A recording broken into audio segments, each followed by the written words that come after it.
السلام علیکم ورحمۃ اللہ وبرکاتہ۔ عزیز طلباء و طالبات، آپ نے اس سے پہلے تمہیدی ویڈیو دیکھا اور سبق کی بلند خوانی سماعت کی۔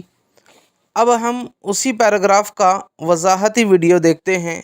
سچی بات تو یہ ہے کہ دسترخوان پر بیٹھ کر کھانا ہی ہمارا عزیز ترین ورثہ تھا۔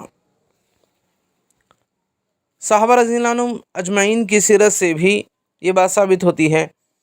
اب اول تو یہ روایت کہیں نظر ہی نہیں آتی، اور کہیں نظر آ جائے تو مارے شرمندگی کے فوراً سمٹ جاتی ہے۔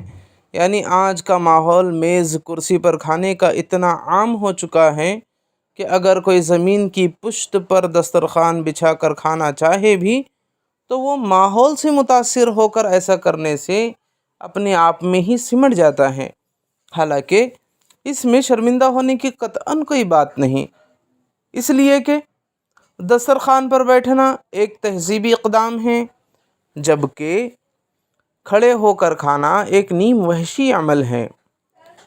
یہی دیکھیے کہ جب آپ دسترخوان پر بیٹھتے ہیں تو دائیں بائیں یا سامنے بیٹھے ہوئے شخص سے آپ کے برادرانہ تعلقات استوار ہو جاتے ہیں۔ برادرانہ تعلقات، دوستانہ تعلقات قائم ہو جاتے ہیں، بن جاتے ہیں۔ آپ محسوس کرتے ہیں جیسے چند ساعتوں کے لیے، کچھ سیکنڈوں کے لیے آپ دونوں ایک دوسرے کی خوشیوں میں، غموں میں، بوٹیوں میں شریک ہے۔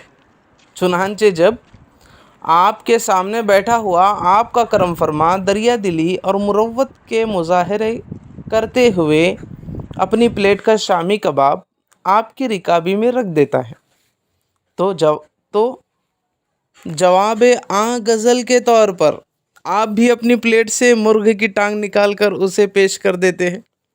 اس کے بعد کھانا کھانے کے دوران لین دین کی وہ خوشگوار فضا از خود قائم ہو جاتی ہے جو